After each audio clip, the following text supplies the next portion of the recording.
vai ajudar e facilitar todo mundo. Pessoal, muito bem.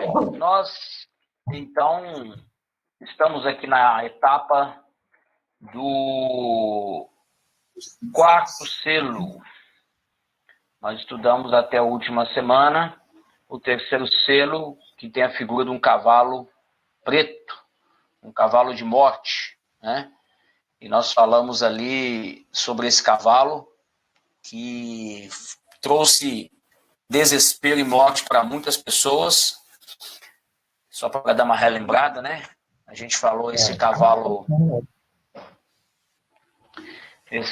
ele atuou, né, entre o ano 538 até o ano 1517. Mais mil, é? Quase mil, é?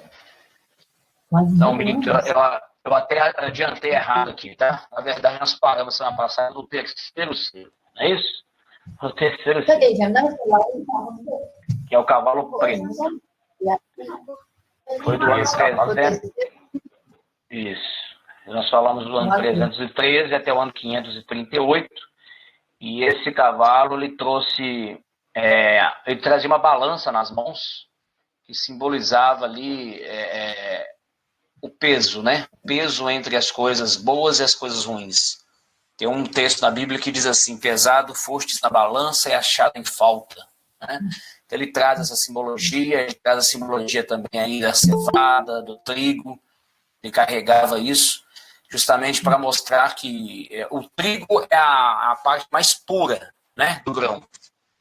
E a cevada, ela de certa forma, ela é uma parte que tira do trigo. Né? Então, a cevada, de certa forma, é inferior ao grão do trigo. O grão do trigo você tira várias coisas.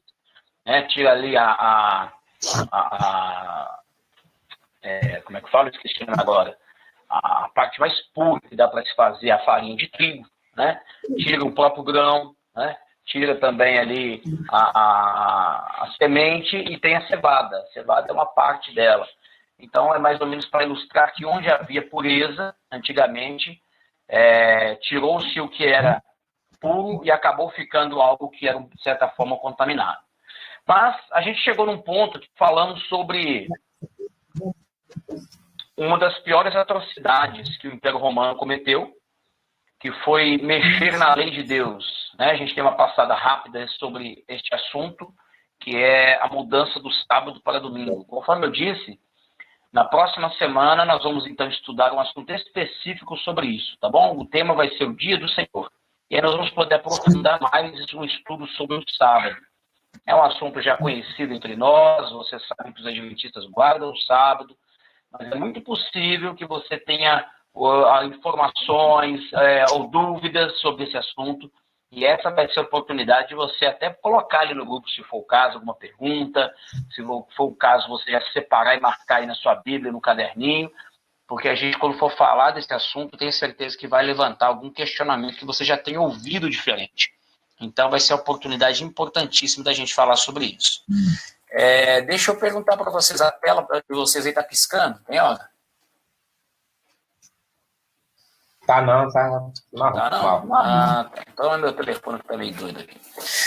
Bom, então antes da gente partir aqui para o quarto selo, que é o cavalo amarelo, eu queria só mostrar para vocês aqui na tela essa ilustração aqui. Olha só, que traz uma organização do livro do Apocalipse, até para deixar claro mais uma vez como que funciona a questão do estudo do Apocalipse. A gente pega o livro do Apocalipse e é feito um mapeamento dos assuntos, tá? Então isso vai ser divulgado lá no nosso grupo, você pode olhar com mais calma depois, mas em resumo é o seguinte, olha, do capítulo 1, tá vendo aqui, ó, 7 igrejas, é dividido em várias etapas. Então nós temos as 7 igrejas, os 7 selos, as 7 trombetas, né? Estamos aqui nos 7 selos hoje, falando do capítulo 4 até o capítulo 8. Né? Depois nós vamos estudar mais para frente as 7 trombetas, tá? O capítulo 8 ao capítulo 11. Depois, do capítulo 11 até o 14, fala exatamente, especificamente do grande conflito, o tempo do fim. Inclusive tem muito a ver com aquele assunto que nós estudamos na primeira série, no início do ano. Né? E aí vem aí as 7 últimas pragas, a queda de Babilônia, o milênio e a nova Jerusalém. Então, metade do livro de Apocalipse, do capítulo 1 até o capítulo 14, praticamente, 14, 15, fala-se da parte histórica do livro, tá? A porção histórica. É o grande conflito em andamento desde o início, né? A gente vem trazendo aí, você vai vendo quanta coisa a gente vai falando aí da história, né? Passa ali pelos apóstolos e tal, a Idade Média, então é o conteúdo histórico do livro. Depois, a segunda parte, do capítulo 15 até o 21, é chamado de porção escatológica. O que é escatologia? É o estudo do tempo do fim. É justamente com o grande conflito consumado. É os assuntos que falam do tempo do fim mesmo, o fim do mundo. Tá? Então, é bom a gente ter esse mapeamento para você compreender o porquê que a gente está tratando desses assuntos. E em meio a essas revelações do Apocalipse, né, com certeza são deixadas aí para a gente muitas mensagens maravilhosas como essa que nós estamos vendo. Pois bem, vamos lá. Apocalipse 6, verso 8. Se você quiser acompanhar na Bíblia, fique à vontade. Mas diz assim, a abertura do quarto selo. E olhei, e eis um cavalo amarelo, e o seu cavaleiro. Só para deixar claro aqui, quem que olhou e viu o cavalo amarelo? Vocês lembram? Quem que estava vendo tudo isso aí? João, muito bem. Então, João olhou. João. Isso, viu o cavalo amarelo. E seu cavaleiro, sendo este chamado Morte, e o inferno o estava seguindo, e foi-lhe dada autoridade sobre a quarta parte da terra, para matar a espada, pela fome, com a mortandade, por meio das feras da terra. Olha que texto esquisito. Algumas versões falam essa cor, eis um cavalo amarelo, e, em algumas versões da Bíblia trazem essa tradução como esverdeada ou pálida. Então, quando a gente já pode entender que essa cor tem a ver realmente com morte. A pessoa que está meio morta, a pessoa fica meio pálida mesmo, né? Aquela cor esquisita. E justamente este cavalo, ele vem representar a atrocidade de morte completa. Samuel, mas a gente falou sobre o cavalo vermelho, de que ele vinha também e matava. Sim, ele matava, mas ele matou, na verdade, poucas pessoas. O símbolo da morte com sangue, ele tinha mais a ver com contaminação. Algumas pessoas foram massacradas, mas principalmente os mártires, os nossos apóstolos, foi quando eles morreram nessa época. O cavalo preto também representa a morte ali, escuridão, mas tem mais a ver com a morte espiritual, da morte do conhecimento, né? A morte da verdade ficou esquecida, porque isso foi tomado das pessoas. Agora, esse cavalo amarelo, ele trouxe realmente a morte física. Olha o que fala aqui, ó, a quarta parte da terra. Pode-se dizer que, em termos quantitativos, em quantidade de pessoas, poderia-se considerar que foi 1/4 dos habitantes da Terra praticamente que foram mortos. É neste período que praticamente aconteceu um dos piores genocídios da humanidade. E nós vamos falar daqui a pouco quando isso aconteceu, tá bom? Em que período aconteceu este quarto selo? Do ano 538, agora sim, ao ano 1517. Houve uma degradação total, perseguição aos que seguem a Bíblia, completa. Lembra que nós falamos ali daquela... Pois não. Foi uma pergunta? Não, eu falei que essa é a época da Inquisição Católica. Exatamente. Inquisição. Exatamente, é isso que nós vamos chegar lá. Lembra quando nós falamos ali que começou ali no cavalo vermelho e no cavalo preto foi declarado uma estratégia de tornar a religião apostólica, né, a religião cristã, de uma forma que recebesse as pessoas de qualquer jeito, de forma bem amistosa. Eles bolaram um plano, unindo-se com os governantes do Estado, né? Então o Império Romano, através dos seus Césares, os seus governantes, eles bolaram um plano de artimanha com os líderes da igreja para que houvesse paz, para que houvesse acordo entre todos os habitantes e união. Não houvesse essa divisão. Então, eles declararam a igreja como uma igreja universal, uma igreja de toda a humanidade. E isso, tudo bem, até então não há problema nenhum nisso, e eu acredito que é o que Jesus queria. Só que o problema foi uma estratégia diabólica por trás disso, que foi de manchar a lei de Deus, manchar a verdade bíblica para poder atrair as pessoas. Então, pensa comigo. Você, então, hoje conhece uma denominação, uma igreja, que ela decide fazer o seguinte, olha, o negócio é a gente encher essa igreja. O negócio é a gente ser conhecido. O negócio é a gente ter muitas pessoas vindo aqui, e aí a gente faz o seguinte, não tem problema tomar uma cachaçinha, não. Não tem problema. A gente deixa eles tomar, não tem problema beber. O importante é que a pessoa esteja do lado de Deus. Isso é um pouco esquisito, né? Até para a medicina, o álcool ele é nocivo para a saúde. Né?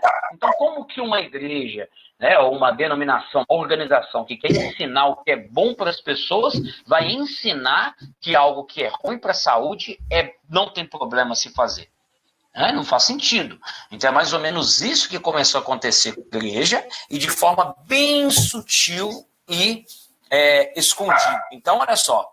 Coisas que continuaram sendo introduzidas nessa época, conforme nós falamos também no capítulo anterior. Institui-se o Dia dos Mortos. Que dia que é o Dia dos Mortos? 2 de novembro. 2 de novembro, até hoje, né? Isso. 2 de novembro, né? Então, assim, peraí, como assim Dia dos Mortos? Se a gente entende que a Bíblia mostra, e sempre foi pregado isso pelos apóstolos e por Jesus, de que os mortos de nada sabem, não têm conhecimento de coisa alguma. Né? Isso é claro dentro da Bíblia. Outro conceito que nós falamos no estudo anterior é de que as pessoas tinham que ser veladas para que a alma encontrasse o seu lugar. Né? Mas peraí, nós aprendemos de acordo com Gênesis, em outras partes da Bíblia, de que alma e ser humano é a mesma coisa. A alma, na verdade, é alma vivente. O espírito, mas o corpo forma-se alma vivente. Não tem mais o corpo faleceu, adoeceu, morreu, então não tem mais vida. Então, como assim velar? Então, essas coisas não encaixavam. Em 1184, então, foi instituída a Inquisição. Vamos falar daqui a pouco sobre ela. Começa também a venda das indulgências. O que é isso? Olha, beleza, nós somos os representantes de Deus na Terra. O Papa é a autoridade máxima diante do ser humano, o representante de Deus, que já é uma blasfêmia isso, né? Porque quem que é o representante de Deus nessa terra? Que nós conhecemos. Jesus, enquanto esteve aqui, era o representante de Deus e ele foi e deixou o Espírito Santo. Então, como que um outro ser humano vai ser representante de Deus na terra? Não faz sentido algum, né? Mas eles se autodeclaravam dessa maneira, né? E aí eles então vendiam o perdão. Beleza, eu posso te perdoar. Eu vou falar com Deus em seu favor. Mas você tem que pagar R$100. Ué, como assim? A pessoa morrendo de remorso, de medo. Eu traí minha esposa. Senhor, padre, por favor, me perdoa. Eu te perdoo. Mas você tem que trazer aqui tantas gramas de ouro. E assim ia acontecendo. Instituída a confissão auricular. Né? Não sei se você já teve convivência, costume com alguém da Igreja Católica ou já congregou na Igreja Católica. Eu já tive a oportunidade de ir algumas vezes, assim, né, por alguns amigos e tal. Nunca frequentei, mas a gente sabe que tem ali aquele lugarzinho, né, que eu esqueci até o nome agora, tem um nome específico ali, eu acho que é o confessionário, como é que chama? Não sei direito, né? Mas tem ali aquele lugar onde você fala, o padre está ali, tem a certa privacidade para ele não saber quem é, mas ele ouve e é feita uma confissão. O que diz a palavra de Deus com respeito à confissão dos nossos pecados? A Deus, sabe? Diz assim, olha, se nós formos justos e fiéis e apresentar os nossos pecados diante de Deus, ele será justo e fiel em nos perdoar. Jesus disse, ninguém veio ao Pai senão por mim, eu sou o caminho, a verdade e a vida.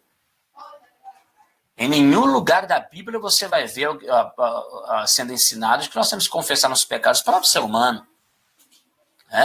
E assim foi. Proibida a leitura da própria Bíblia. No Concílio de Trento, a tradição foi colocada acima da palavra de Deus. Olha, eu queria citar para vocês aqui esses textos. Abre a sua Bíblia em Daniel capítulo 8, verso 12, para vocês verem como que isso é tão sério. Não é tão simples quanto parece. Ah, Samuel, mas era só bobo que acreditava nisso. Isso aí, se as pessoas não acreditarem, não tem problema. Isso, na verdade, é o cumprimento de uma profecia. Pode ler para a gente, Lenice ou Marcos? E um exército foi dado contra o sacrifício contínuo, por causa da transgressão, e lançou a verdade por terra, e o fez, e prosperou. Olha aí, olha que texto forte, que texto seríssimo. Aqui está declarando sobre esse animal terrível, né, que Daniel tinha visto na visão, e ele depois teve uma outra visão falando sobre um bode, e esse bode, ele, na verdade, o exército foi entregue a ele, ou seja, uma batalha foi vencida, eles se entregaram, e o sacrifício diário, está mexendo aqui com uma coisa seríssima, que é falando sobre o santuário de Deus, daqui a pouco a gente vai falar um pouquinho, né? Por causa das transgressões deles, e toda a verdade foi deitada por terra, e ele prosperou. Realmente ele tornou forte, grande, poderosíssimo. Olha Daniel 7:25, está bem próximo aí, Daniel 7:25 que fala, olha, ele proferirá palavras contra o Altíssimo, magoará os santos do Altíssimo, e cuidará em mudar os tempos e a lei. Os santos serão entregues em sua mão, por um tempo, 2 tempos e metade de um tempo. Essa expressão tempo, 2 tempos e metade de um tempo, profeticamente quer dizer 1260 anos. Esse período é conhecido pelo meio teológico como chamado supremacia papal. É o período onde a Igreja Católica, o Império Romano, ao unir-se com a Igreja Apostólica, formaram um grande império católico chamado, ou melhor, um grande império religioso chamado Igreja Católica. E eles assumiram, infelizmente, a identidade deste ser que foi revelado na profecia, de que iria afrontar o Santo Altíssimo, e iria afrontar o próprio Deus, queria ser superior ao próprio Deus, inclusive ia mexer com a lei de Deus, mudando a lei de Deus. 2 Tessalonicenses 2, 3 e 4. Abre sua Bíblia, lá no Novo Testamento.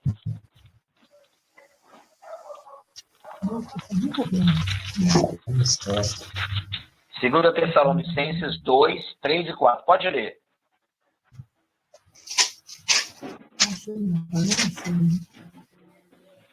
Agora você tá radinho. Não achei. Você não tá sem ler. Tá bom. Ninguém de maneira alguma vos engane, porque não será assim se antes vem a apostasia, e se manifeste o homem do pecado, o filho da perdição, o qual se opõe e levanta contra tudo que se chama Deus, ou se adora, de sorte que assentará como Deus no templo de Deus, querendo parecer Deus. Olha aí, olha aí. É exatamente o que Apocalipse diz que aconteceria nesse período e que essa figura, essa organização iria tentar fazer. Se colocar no lugar de Deus. Tentar negar o sacrifício diário. Vocês lembram sobre esse assunto do santuário? Vocês já chegaram a estudar sobre isso? Santuário? Eu já estudei a Bíblia, não é muito bem, né? Depois a gente vai poder detalhar um pouco mais para frente a gente vai ter um assunto só sobre isso, um estudo só sobre isso. Mas em resumo é o seguinte, o povo de Israel, quando estava no deserto, saiu do Egito, Deus ensinou que eles deviam construir um santuário, mesmo, altar, né? Então tinha ali de tenda, ele é móvel, porque eles estavam em viagem, né? Então Deus instituiu, a partir dali do deserto, alguns símbolos para que os israelitas deveriam fazer uma cerimônia de sacrifício para a remissão dos pecados. E aí tinham várias figuras ali, uma bacia, um castiçal, blá, blá, blá, e o principal acontecimento era o que? Eles pegavam um cordeirinho, tinham que matar o cordeirinho. Lembra disso? Essa história você já ouviu com certeza. Né? Eu já estudei esse santuário. Isso. Então, este símbolo, ele veio por muitos anos até Jesus. Até na época de Cristo ainda se matava cordeirinhos. Quando Jesus morreu, vocês lembram que fala lá em Mateus que o véu do santuário se rasgou no meio sozinho, como se fosse um passe de mágica, assim, trovão, terremoto, tempestade, e o véu se rasgou? Exatamente ali se encerrou o período do sacrifício, não precisava mais de cerimônia. Por que não precisa de cerimônia? Porque Cristo pagou, né, Ele se fez o cordeiro, né? Na morte dele, ele se fez o cordeiro. E morreu como se fosse o cordeiro. Exatamente. Não precisava mais de cordeirinhos para ilustrar, porque todos aqueles cordeirinhos, desde Abraão, quando Abraão ia matar o seu filho Isaac, estavam ilustrando o plano que Deus estava montando. Então, ele estava ensinando o pessoal. Olha, meu povo, fiquem tranquilos, eu vou mandar um cordeiro definitivo. É o cordeiro de Deus que tira o pecado do mundo. Né? Então, Jesus morreu, acabou o sacrifício diário. Mas este símbolo de salvação, ele seria a coisa mais sagrada que poderia existir. Ninguém poderia negar aquilo. E é o que Satanás, através desse processo de dominação, tentou fazer. Por quê? Eles estavam substituindo o sacrifício de Cristo por indulgências, por cerimônias de castigo, de repreensão para quem cometesse pecados. Porque se você que comete pecado, todos nós, né? A pessoa cometesse o pecado, não fosse até o representante de Deus na terra, que eram os líderes papais, os papas, né? Papa, essa palavra você sabe por quê? É papai, né?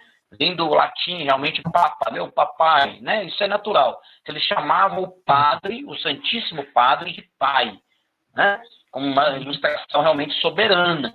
Então, a pessoa que não fosse até a igreja, se humilhasse diante do pai da igreja e pedisse perdão, ela não é digna do perdão.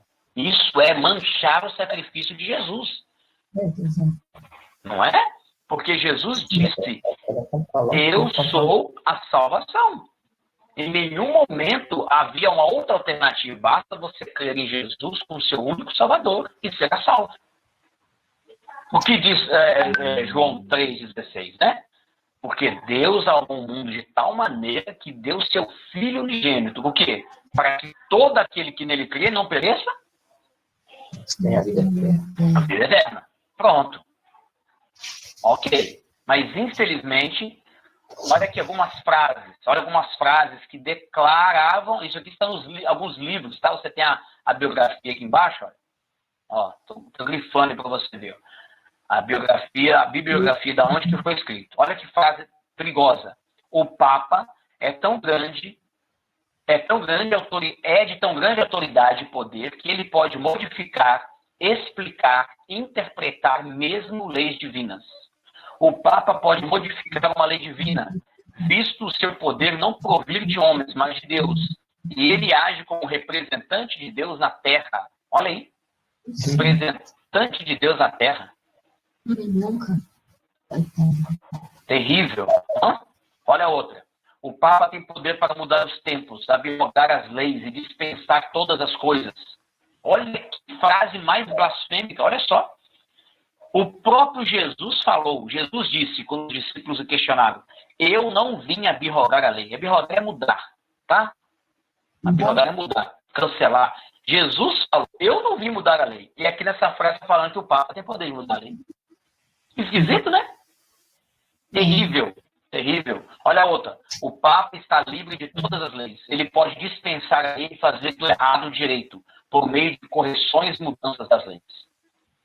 Olha aqui a frase de Mateus, o próprio Cristo falando. Não penseis que vim revogar a lei e os profetas. Não vim revogar, mas vim cumprir. Porque em verdade vos digo, até que o céu e a terra passem, nem um i ou um tio jamais passará da lei até que tudo se cumpra. Como alguém pode dizer de que Jesus mudou a lei, de que não precisa mais guardar os mandamentos, de que isso é coisa de Moisés, de que a igreja mudou com a autoridade dada por Deus? Isso é terrível. Terrível. E aí a gente vai entrar nisso que o Marcinho acabou de falar aí. Ó. Uma das piores situações que aconteceram na humanidade foi a Inquisição. Aqui está uma página, eu digitei no Google lá, eu digitei no Google Inquisição. E aí aparece aqui a Wikipédia e outras enciclopédias que você pode ver claramente. Tá? A Inquisição é um grupo de instituições dentro do sistema político da Igreja Católica Romana, cujo objetivo era combater a heresia. Aí você clica em heresia, você vai ver o que significa heresia. Era a declaração da igreja de que o que as pessoas acreditassem que era fora o que a igreja ensinava, era considerado heresia. Você já ouviu falar no Dia das Bruxas? Sim. Já viu filmes, né? As bruxas são perseguidas, eram queimadas. Você sabia que essa expressão Dia das Bruxas, essa história que é contada para as criancinhas, até sobre o Halloween, essas coisas, todo se origina deste momento? Onde as mulheres, principalmente, são queimadas em praça pública por heresia contra a igreja. E era se combatido como se as pessoas que não crescem no que a igreja ensina ou não aceitassem, elas eram consideradas hereges, bruxos e bruxas. E aí, eu queria te mostrar aqui algumas figuras, só para você ter uma noção do que era a Inquisição. Deixa eu ver aqui, porque eu não deixei aberto. Inquisição.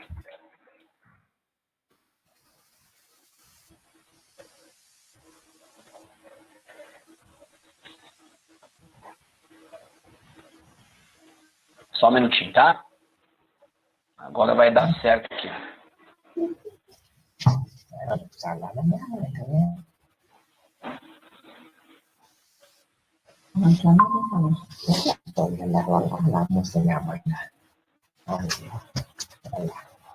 Olha aqui essa figura, olha.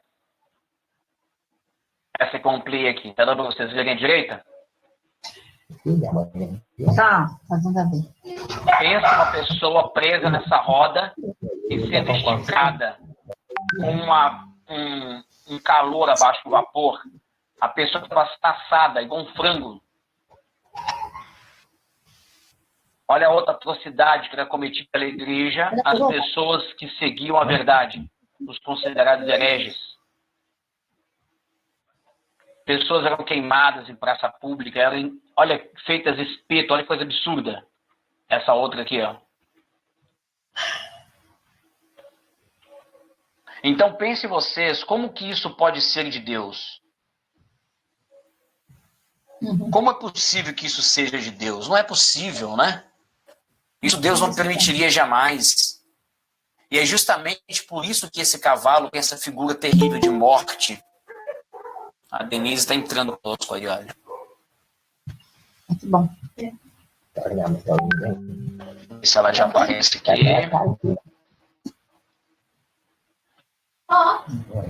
Boa noite, Denise. Parece que a Ana também está com a gente aqui, né? A minha mãe entrou lá também. Benção, mãe. Olha aí que beleza. Fala de novo. Aí, ó. Eu vi sua mãe hoje. Pensou! Eu já vi. Ouviu. Muito bom. Sejam bem-vindos aí. Mãe. Ótimo. Vamos ver se a Denise aparece aqui. Boa noite, pessoal. Oi, boa noite. Boa noite, Denise. Boa noite. Olá, bem-vinda. Muito bem, Entrei pessoal, muito nós já estamos atrasada. aqui. Não muito, dá para pegar ainda. A gente está falando aqui do cavalo amarelo, Agora que é que o eu vi. quarto, né? Uhum. Tudo bem, tudo bem. Então, vejam bem, nós estamos falando aqui desse período chamado de supremacia papal, onde realmente os papas, a Igreja Apostólica Católica Romana, ela tomou assumiu um poder tão grandioso, tão universal, tão forte, onde ela praticamente tinha mais poder do que os próprios governantes dos países, dos reinos, para que se houvesse algum acordo governamental entre ali os governantes, entre o povo, entre os deputados, entre os reis, havia necessidade de que o Papa desse a bênção, concordasse com aquilo. Você já deve ter ouvido alguma coisa nos nossos dias parecido com isso. Sabe aqueles conchaves políticos, né? Que antes de poder fazer qualquer acordo, qualquer decisão que é, claro, necessário para o povo, primeiro tem que ter um acordo político para que eles sejam beneficiados. E assim aconteceu um grande massacre para quem caminhava contra esse plano. Porque eles entenderam de que quem não aceitasse essa dominação poderia ser uma grande ameaça para eles continuarem dominando, certo? Mas vocês vão se lembrar que lá no início dessa jornada, quando nós falamos do primeiro selo, o cavalo branco, lembra disso? Vocês vão se lembrar que no final da frase, João viu Jesus declarando de que aquele cavalo, ele caminhava, cavalgava vencendo e também para vencer. E Deus jamais iria desamparar o seu povo. Jamais Deus deixaria o seu povo ser aniquilado dessa forma, o plano da salvação ser deturpado, ser esquecido. A esperança jamais poderia morrer. Eles poderiam tirar a vida de algumas pessoas, mas jamais tirar a vida do Filho de Deus e daquelas pessoas fiéis. De repente, então, João vê se abrindo o quinto selo. E nós vamos ver como é que as coisas começam a se clarear, porque Deus não deixaria que isso se fosse jogado por baixo da terra. Então, João, ele lê o seguinte: quando ele abriu o quinto selo, vi, debaixo do altar, as almas daqueles que tinham sido mortos por causa da palavra de Deus e por causa do testemunho que sustentavam. Durante todo esse período que nós estamos falando aqui, vocês repararam quantas vezes nós falamos de pessoas honestas, de cristãos sendo mortos? Que triste, não? Que ruim. Mas então abre-se o quinto selo e João então vê as almas daqueles que tinham sido mortos, e aí nós estamos falando deles mesmos, tá bom? Uma ilustração dos próprios mártires mortos, porque nós sabemos que alma, não tem vida fora do corpo, correto? Então é bom deixar isso claro, que isso é uma verdade bíblica. Aqueles mártires estavam caídos por baixo do altar. Clamavam em grande voz, dizendo: até quando, ó soberano Senhor, santo e verdadeiro, não julgas nem vingas o nosso sangue dos que habitam sobre a terra? Olha que importante aqui, olha, e o texto continua. Então a cada um deles foi dada uma vestidura branca, e lhes disseram que repousasse ainda por um pouco de tempo, até que também se completasse o número dos seus conservos e seus irmãos, que iam sendo mortos como igualmente eles foram. Pessoal, na abertura desse quinto selo, João viu estes mártires, essas pessoas sinceras, os cristãos, os apóstolos, caídos sobre o altar. E eles clamavam: Senhor nosso Deus, o Senhor não vai fazer justiça? O Senhor vai deixar que isso aconteça até quando? Este é o clamor dessas pessoas. E eles então ouvem a resposta: que a cada um deles eles recebessem uma vestidura branca, e Deus falou com eles: descansem mais um pouco. Fiquem aí no pó da terra, até que se some muitos outros que infelizmente ainda vão morrer. Mas no final, vocês serão vitoriosos. Este quinto selo traz para nós aqui, ó, ele representa um período, né, do ano 1517 até o ano 1798, e ele representa as pessoas que debaixo do altar colocavam o seu clamor. Você lembra que, mais uma vez aqui, né, fazendo uma conotação com o santuário, como eu disse, a gente vai depois falar com mais calma sobre este símbolo, mas todas as vezes que as pessoas levavam para o altar um cordeirinho para ser morto, né, olha o que diz aqui Levítico: também o sacerdote porá daquele sangue sobre as pontas do altar do incenso aromático, perante o Senhor que está na tenda da congregação. E todo o restante do sangue do novilho derramará à base do altar do holocausto, que está à porta da tenda da congregação. O que é isso? Toda vez que acontecia o sacrifício lá no santuário, o sacerdote pegava um pouco daquele sangue e acendia como um incenso, queimava mesmo, como um incenso para ser levado até Deus. E um pouco daquele sangue ele passava na base do altar de holocausto, para representar o clamor das pessoas. É uma simbologia, tudo isso é uma simbologia de clamor, tá bom? Assim como fez o sangue de Abel, que foi morto pelo seu irmão Caim, o símbolo do sangue é de remissão dos pecados, ok? Então, quando a gente ouve falar sobre sangue na Bíblia, é remissão dos pecados. Olha aqui Romanos 12, 1 e 2 o que diz. Vocês estão acompanhando aí? Eu estou falando muito rápido. Se eu falando meio rápido, vocês podem me interromper, tá? Está acompanhando. Então vamos lá. Olha o que diz aqui Romanos sobre essa ilustração do sangue. Portanto, irmão, rogo-lhes pelas misericórdias de Deus que se ofereçam em sacrifício vivo, santo e agradável a Deus, que este é o culto racional de vocês. Olha o que quer dizer esse texto.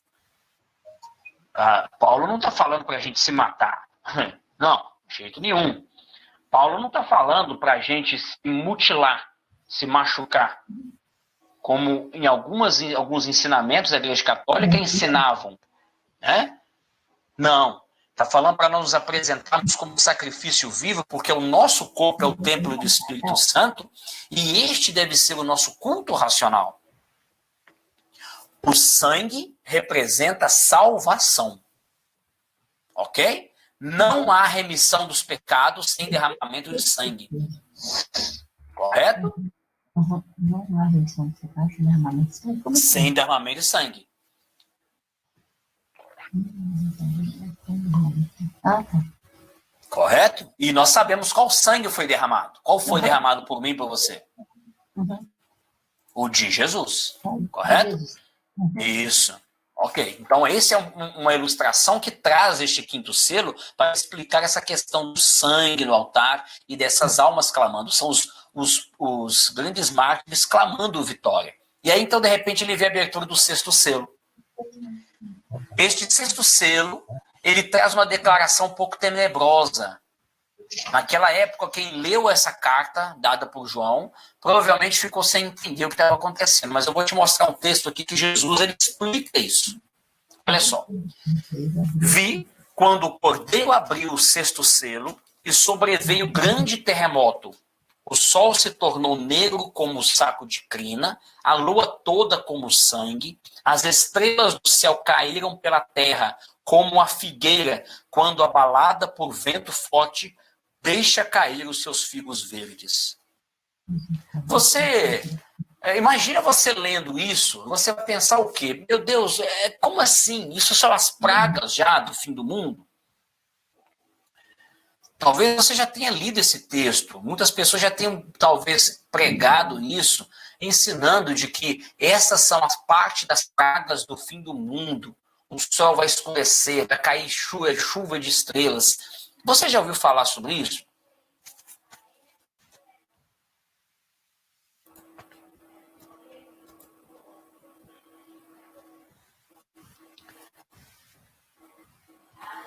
Oi? Caiu a conexão? Vocês estão aí ainda? Sim, tá tudo certo. Ah, muito bem. É porque eu fico em silêncio total. Pensei, opa. Pois bem, veja Já bem. Eu estou te ouvindo. Obrigado, ok. Ótimo. Olha só. Quando isso foi escrito, nós sabemos que foi por volta do século 100, né? Ou melhor, do ano 100, do primeiro século. João estava na ilha de Patmos, quando ele escreveu o Apocalipse, ele escreveu as cartas às igrejas, ele viu os selos e essas visões. Jesus já estava morto, correto? Jesus já estava morto. Mas Cristo, antes de falecer, ele deu essa declaração em Mateus 24. Olha só. Logo em seguida, a tribulação daqueles dias, o sol escurecerá, a lua não dará sua claridade e as estrelas cairão do firmamento. Jesus, ele fala exatamente o que João iria escrever após a morte dele. Jesus ele já deu, como se diz a linguagem hoje, um spoiler. Jesus já deu ali uma dica do que ele iria falar para João. João não tinha nem noção do que Jesus estava falando, do que iria acontecer com ele na ilha de Patmos, nem sabia que ele seria preso. Mas Jesus já havia declarado a mesma coisa que seria escrito em Apocalipse em Mateus 24. E aí eu não sei se você lembra, nós já falamos um pouco sobre isso aqui, o grande sermão de Mateus 24, que Jesus ele fala do tempo do fim e da sua volta. Jesus ele faz ali uma dupla profecia. Você vai lembrar que nós falamos isso lá no início dos nossos estudos. Jesus ele está profetizando de uma forma dupla aí, olha. Jesus estava profetizando a queda de Jerusalém. Você lembra que quando eu falei isso? A queda de Jerusalém seria destruída, Jerusalém seria invadida e destruída, e muitas pessoas iriam morrer, e Jesus fala para eles fugirem para as montanhas. E o texto continua, de repente Jesus fala então do tempo do fim de verdade. Ok? Então, quando Jesus está falando aqui sobre o escurecimento do sol, da lua, das estrelas, Jesus está falando logo em seguida a queda de Jerusalém. Após a destruição de Jerusalém, que aconteceu justamente logo depois que Jesus morreu, mais ou menos no ano 70, né? Nós já sabemos isso pela história, Jesus disse que logo pouco depois iria acontecer esses acontecimentos. Então isso é muito interessante a gente notar, tá? Esse texto aqui até estava um pouco fora do lugar aqui, daqui a pouco eu falo sobre ele. Esse slide aqui, olha. Agora, olha só. Quando que aconteceu a queda da lua e as estrelas? De forma real. Você sabe? Você já ouviu falar sobre isso? Eu ouvi falar que foi no ano 60, 64? Não, foi até um pouco mais próximo da gente aqui, ó. Acabou que não salvou no slide. Eu vou achar aqui agora para vocês. Quer ver? Deixa eu ver aqui o que aconteceu. Porque estava aqui.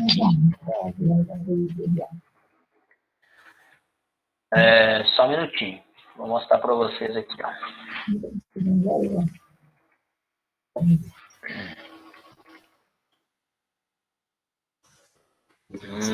Muito bem.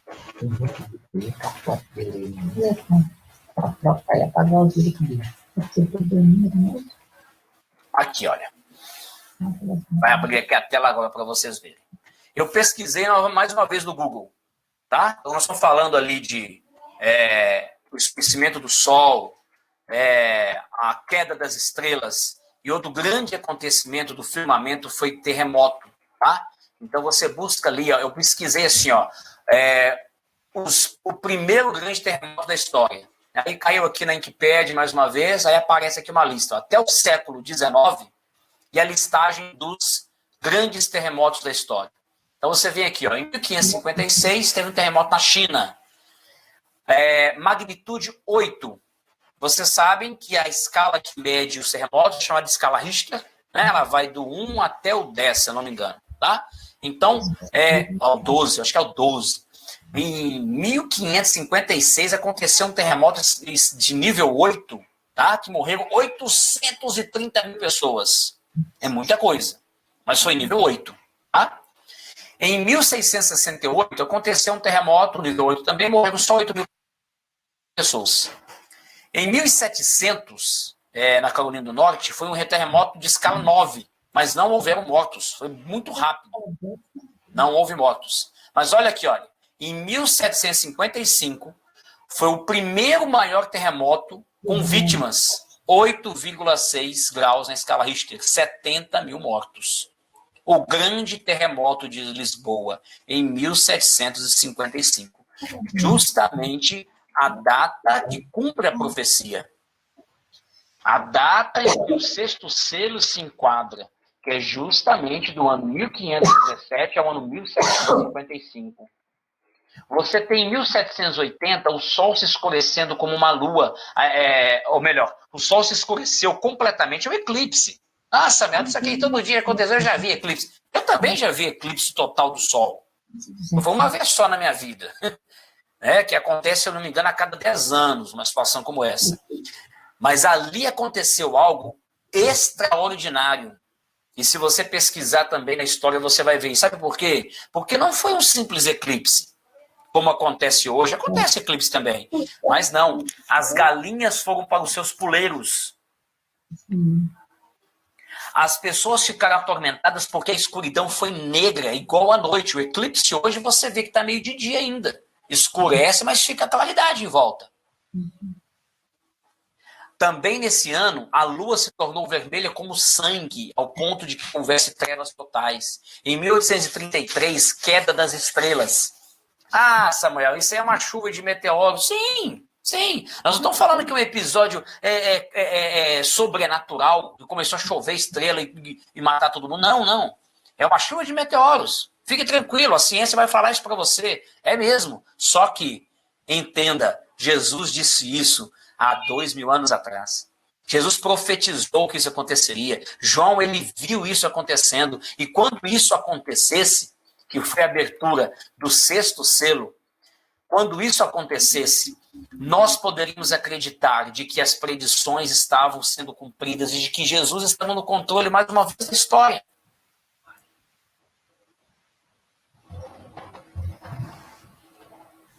Aí vi o texto aqui que eu falei com você sobre o sangue, eu tinha separado e aí estava no slide aqui no lado um pouco depois, tá? Hebreus 9, 22, olha só.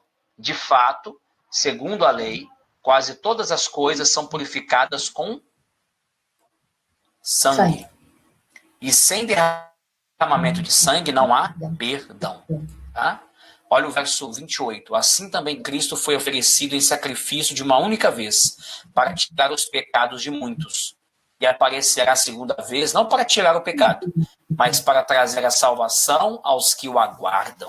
Ah, esse é daqueles textos que você tem que marcar na Bíblia, tá bom? Esse é daqueles textos que eu já disse que você tem que marcar na sua Bíblia.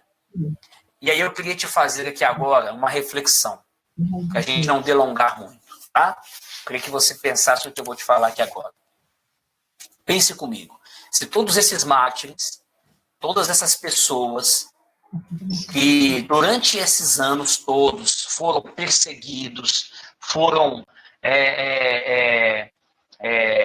mortos ao fio da espada, foram humilhados, castigados em prol da verdade, da justiça. Aonde estava Deus? Aonde estava o Senhor Deus que deixou que tudo isso acontecesse? Você vai perceber que esse 6º selo que nós acabamos de ler, se você tiver com a sua Bíblia na mão, vá lá em Apocalipse capítulo 6. Só para a gente contextualizar aqui, ó. Apocalipse capítulo 6, começa a se abrir os selos, correto? Tá lá, primeiro selo, não sei se a sua Bíblia tem os títulos, na minha tem uma divisão de títulos aqui. Primeiro selo, segundo selo, terceiro selo, quarto selo, quinto selo, 6º selo. Certo? De repente, você tem o capítulo 7, que não fala nada de selo. Cadê o 7º selo? Não tem não, os eleitos fiéis são salvos. 144 mil, visando os glorificados. Você vai ver que está no capítulo 8. Vai para o capítulo 8, o 7º selo. Correto? Certo, o 7º selo. Por que tem essa não está na sequência? O que está acontecendo? Né? É justamente a abertura do 6º selo que declara a gota d'água, certo? A gota d'água para que Deus tomasse a posição de declarar o basta, o está consumado. Vocês viram esse texto de Hebreus capítulo 9? Olha o que diz. Assim também Cristo foi oferecido em sacrifício uma vez, para tirar os pecados. E ele aparecerá a segunda vez, não para a gente tirar pecado mais. Os pecados já foram retirados. Mas para trazer salvação àqueles que o aguardam. Eu quero te perguntar nessa noite. Você está aguardando a volta do Senhor Jesus? Ansiosamente. Você lembra o que Jesus disse para as almas dos mártires, né? Os que estavam mortos no pé do altar, clamando, falando com Deus. Senhor, faça alguma coisa. O que ele disse para eles? Descansem mais um pouco, acalme-se. Isso mesmo. Porque, infelizmente, há muitos que irão ser perseguidos e mortos por conta da justiça. Mas, no final, vocês receberão revestiduras brancas, um novo nome, e a justiça será feita. Olha essa imagem aqui, queridos. Olha o que diz essa frase. Peraí, cadê? Aqui. Olha o que diz essa frase. A volta de Cristo não é para quem merece, mas só para quem precisa. Sabe o que quer dizer isso? Entre aspas aqui, olha, tá?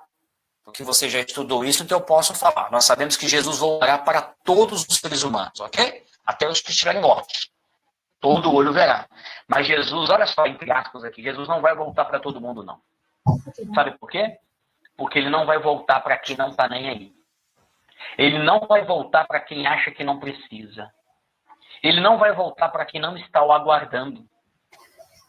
Infelizmente, a volta, como nós falamos já, a volta de Jesus é uma coisa prazerosa, é um presente, é um resgate, né? É a missão declarada de resgate, então é a execução do resgate que vai vir nos salvar. Mas de repente você não está nem aí. De repente a pessoa está levando a vida de qualquer maneira, descompromissada. Ah, não, isso tudo é bobeira, isso não. Isso aí quando ele chegar eu me preparo. Quem sabe a pessoa está vivendo de uma maneira assim, meio que não se importando, porque acha que tudo isso aí é meio que heresia demais, é exagero. Para essa pessoa, para esse tipo de pessoa, infelizmente, não vai adiantar a volta de Cristo, porque a pessoa não está preparada. Olha o que diz Hebreus de novo, repito, olha o finalzinho. Para trazer salvação aos que o aguardam. Queridos, está próximo o galardão do nosso Deus. E é necessário que você estejamos preparados. E só aguarda, ou melhor, só está preparado quem está aguardando. Ansioso. Se você vai ter uma viagem, com certeza você fica ansioso para chegar a data. Você deixa para arrumar a mala faltando 1 hora para sair o avião? Não. Você já deixa a mala preparada uma semana antes, você confere os documentos, você confere se o seu dinheirinho já está na conta, você confere se vai dar certo lá a pessoa que vai te receber, você faz a revisão no carro, você se prepara. Você acredita. Que certeza você tem de que o ônibus, né, ou o avião, ou o seu carro vai chegar no destino? Fala para mim. Nós não temos certeza alguma se vamos chegar no destino da viagem. Mas nós vamos. Nós entramos no carro, a gente põe gasolina, a gente enche o pneu. Por quê? Porque nós almejamos a viagem. A gente quer muito, a gente está ansioso, a gente gosta, a gente vai se divertir. E agora eu vou explicar para vocês, antes da abertura do 7º selo, o porquê que o texto de Apocalipse ele dá uma pausa. Vai lá comigo em Apocalipse capítulo 8. Vamos ler já o iniciozinho. Apocalipse 8. Isso. Apocalipse 8, verso 1. Olha só. Quando o Cordeiro abriu o 7º selo, houve silêncio no céu por cerca de meia hora.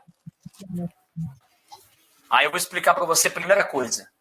Por que houve esse intervalo entre o capítulo 6 e o capítulo 8? Por que Jesus não continuou falando? Porque ele precisava explicar quem era digno de receber o 7º selo. Entende? Lembra que nós falamos que cada um desses períodos, destes selos, representavam períodos da história a qual essa mensagem era direcionada ou representada? Lembra? Para quem era direcionado o 7º selo? Para as pessoas que estão descritas no capítulo 7. E se você ver aqui no capítulo 7, você vai ver que ele está falando dos 144 mil selados de Israel. São aqueles que são glorificados. Ele descreve quem são eles. Este é o povo de Deus, separado, selado, aguardando a volta de Jesus. Porque o 7º selo é a volta de Jesus. Olha aí. Que coisa maravilhosa. Então, nós estamos vendo aqui que o 6º selo, e até pela data, né? Olha a data, o 6º selo, quando ele se abre. É do ano 1755, quando começaram a acontecer esses acontecimentos extraordinários na natureza. Antes disso, queridos, olha só. Vou voltar uma tela aqui, porque eu gosto de ficar bem explicadinho. Voltando lá para a internet, olha.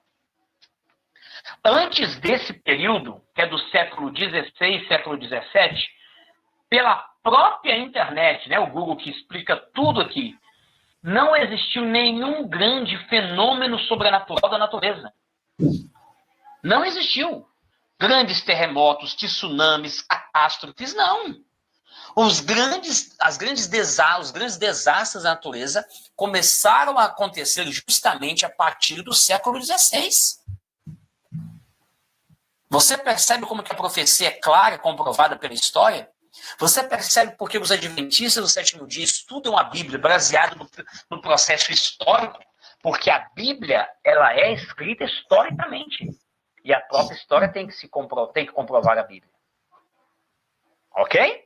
Então, este sexto selo, ele veio simplesmente para mostrar de que nós, que vivemos nesse período, nós estamos vivendo o sexto selo. Temos que ficar atentos, de certa forma, conformados e aceitando estas situações terríveis, como doenças que estamos vivendo agora. Essa pandemia, ela tem explicação, sim ou não? Tem. São fenômenos do tempo do fim. Tragédias, grandes terremotos. E se você der uma navegada rápida, você vai ver como que aconteceram de alguns anos, a gente nem acaba esquecendo, né? Mas recentemente, agora em 2010, se eu não me engano, aconteceu um terrível terremoto no Chile que morreram milhares de pessoas, praticamente destruiu o país. O país foi destruído. A terra rachou ao meio e as pessoas e as construções foram engolidas pelo buraco na terra. Por que isso não acontecia na época de Cristo?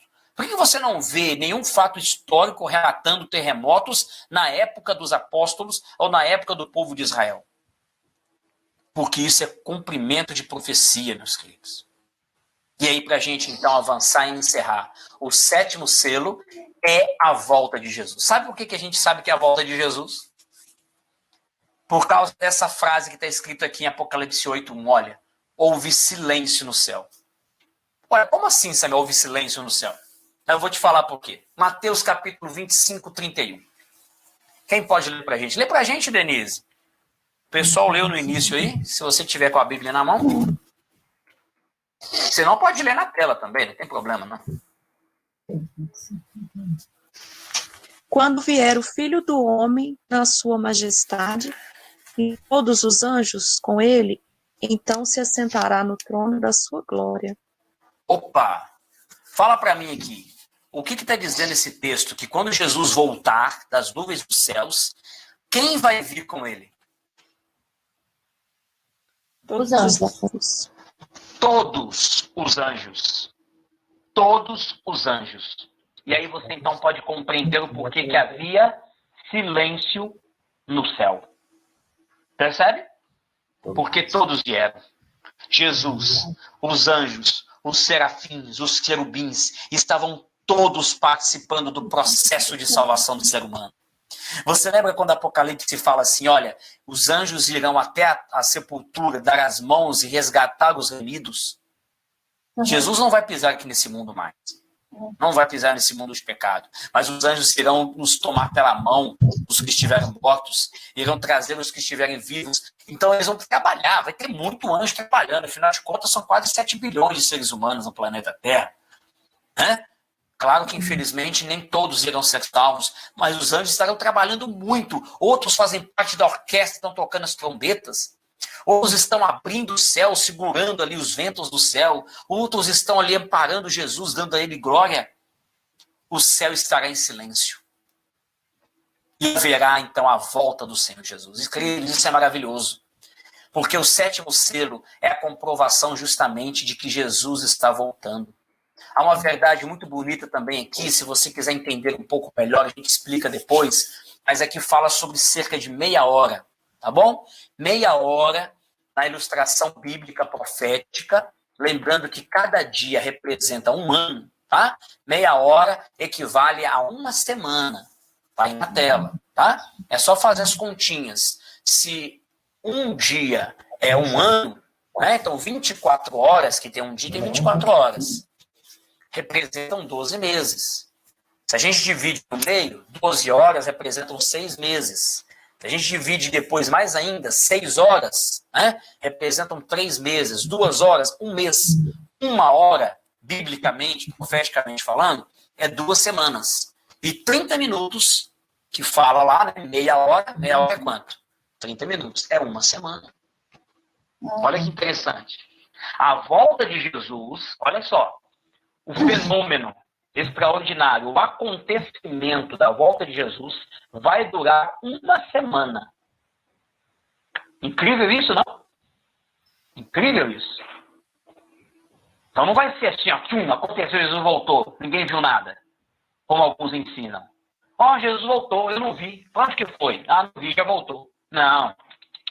Vai ser uma coisa gigantesca, estrondosa, mundial. Vai durar um período de uma semana o processo. Pessoas ressuscitando, pessoas clamando, dando glórias a Deus, pessoas sendo resgatadas das montanhas, e Jesus está voltando. Este é o 7º selo. E sabe, essa verdade bíblica não tem como nós negarmos. Ninguém negar. O grande dia da volta de Jesus se aproxima.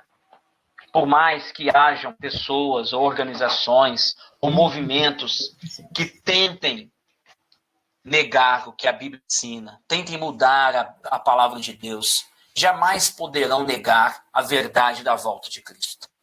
Não vão conseguir, porque está se aproximando. Nós estamos vivendo, então, mais uma vez eu repito, no 6º selo, um período profético triste, difícil, muito difícil para todos nós, para fiéis ou não fiéis, porque nós estamos acometidos de fenômenos da natureza que são tragédias, que trazem dor, trazem de sofrimento, o clima está bagunçado, doenças começam a aparecer, mas lembre-se, o dia está próximo. Quer você estar preparado para aquele dia? Tem você buscado estar com a sua lanterna acesa, como diz aquela parábola, né? Aguardando a volta do noivo para esse resgate? O Senhor Jesus, mais uma vez, faz um pedido para você. Filho meu, dá-me o teu coração. Ele está esperando que você esteja preparado. Do mesmo jeito que ele disse, né, naquele 6º selo, ou melhor, no 5º selo, que a alma dos mártires deveriam aguardar um pouco mais, é justamente para que eu e você estejamos prontos. Ele não poderia voltar naquele século para salvar somente aquelas pessoas. Ele sabia que eu e você estaríamos aqui hoje estudando. Teríamos a Bíblia em nossas mãos e algumas dúvidas. Teríamos uma decisão a tomar. É por isso que ele mais uma vez está clamando a você esta noite. Filho meu, dá-me o teu coração. Eu vou colocar aqui uma música para nós terminarmos. Mais uma vez a oportunidade de você pensar. Pensar o que você precisa mudar, o que está ao seu alcance para que seja diferente. O que você pode fazer para que, como resposta, né? Como resposta, você diga, Senhor, eu quero estar lá naquele dia. Então, ao você ouvir este hino que nós vamos colocar agora, que você possa justamente dizer para ele em oração, Senhor, eu estou aqui. Eu aceito o teu sacrifício, eu quero estar preparado naquele dia. Alguém tem alguma pergunta a fazer? Tem, Denise? Não. Muito bem. Então, eu vou colocar aqui o hino e no final nós encerramos com uma oração. Ok? Lembrando que na próxima semana nós então vamos estudar sobre o dia do Senhor. É um assunto especificamente sobre essa verdade bíblica tão importante que é o sábado do nosso Deus, que ela vai além de simplesmente um dia de guarda, tá? Você vai ver e entender que é algo muito mais sério do que simplesmente um dia para ficar em casa sem trabalhar, sem fazer nada. É muito mais sério do que parece. E nós vamos poder entender essa verdade bíblica. Vamos ouvir. Samuel. Pois não. Pois não. Vamos deixar marcado para o domingo, que sábado eu vou trabalhar. Ah, certo. Tudo bem. Se o pessoal concordar, a gente pode deixar então os domingos, né? Eu não tive retorno ainda dos outros, né? Da Santa, do pessoal, se para eles fica bom, mas a Denise já disse que também fica, né, Denise? Uhum. Então a gente pode deixar marcado, não tem problema não, tá? Beleza. Ok. Aí eu vou mandar para o seu link, é só você clicar em cima.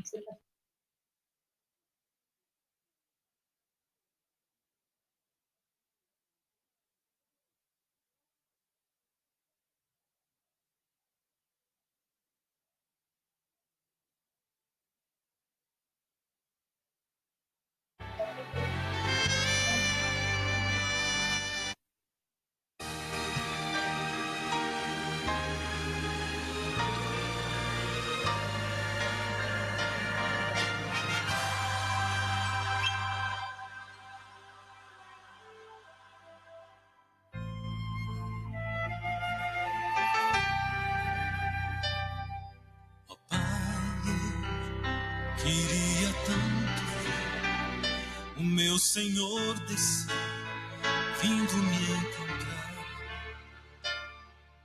Eu posso até imaginar a refulgente glória do Senhor Jesus, transpondo as brancas nuvens no mais puro azul, onde nem sul nem norte existirá. E em meio a lágrimas, sorrisos de alegria e de prazer, eu que era cego agora posso ver, contemplar, enfim. Por isso eu canto glória, glória, glória ao autor da minha fé. Glória, glória ao autor da minha fé.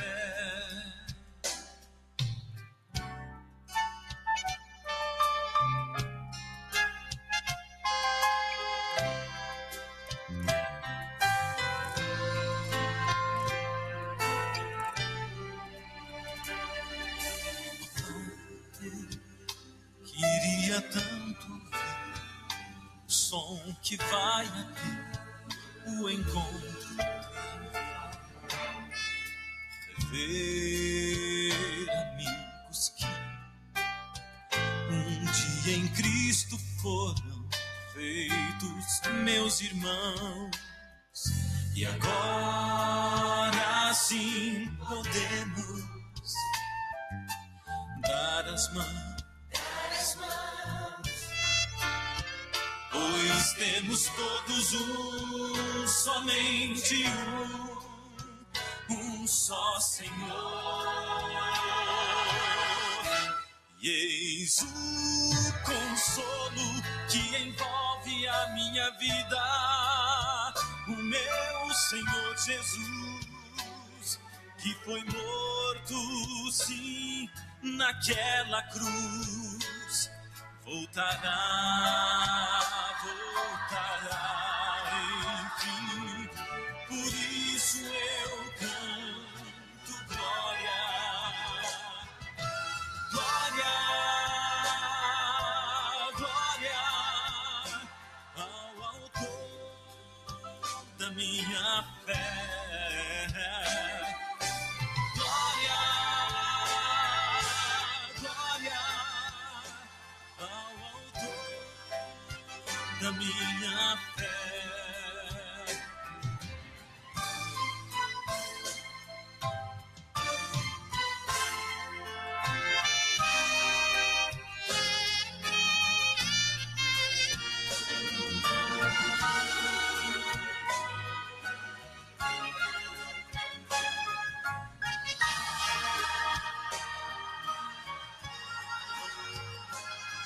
Glória ao Senhor, glória ao Senhor, glória ao Senhor, o autor da minha fé. Glória ao Senhor, glória ao Senhor, o autor da minha fé. Glória ao Senhor. Glória ao Senhor, o autor da minha fé. Glória ao Senhor, glória ao Senhor, o autor da minha fé.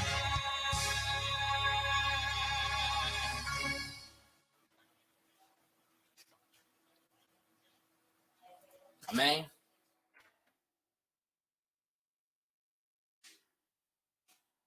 Amém. Deus seja louvado. Amém. Nós vamos então terminar por hoje. Que Deus abençoe você e sua família. Que nós possamos estar firmes, segurando na mão do nosso Senhor, aguardando esse breve dia. Mas não se esqueça, fale para Deus aquilo que você sente no coração. Se você pensa que algo tem que ser mudado, que é necessário você, de repente, tomar uma decisão mais séria, mais compromissada, de caminhar nos caminhos do Senhor, Ele quer ouvir a sua decisão. Ok? Vamos orar? Oremos. Poderoso Deus, muito obrigado mais uma vez por podermos ouvir a Tua palavra. É confortante ver como que, de forma histórica, precisa e real, o Senhor está no controle de toda a história, no controle desse mundo. Isso nos conforta, Senhor, porque tem hora que a gente vê, a gente sente que parece que o mundo não tem saída. Esse país nosso corrupto, cheio de confusão, cheio de problema. A gente vê nos jornais as tragédias e isso dá um vazio no nosso coração. Mas nós acabamos de ver, Senhor, que como estes mártires foram mortos e clamaram a tua misericórdia, nós também clamamos que o Senhor não nos desampare. Que o Senhor, Deus, volte logo, Pai. Que o Senhor esteja, Senhor, ao nosso lado enquanto o Senhor não vem, nos dando força para passar por tudo isso. Nós agradecemos por tudo e te oramos em nome de Jesus. Amém.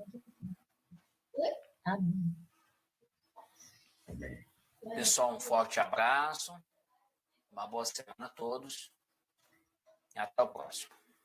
Boa semana, obrigada, pessoal. Obrigada, Samuel. Por nada, tchau, tchau.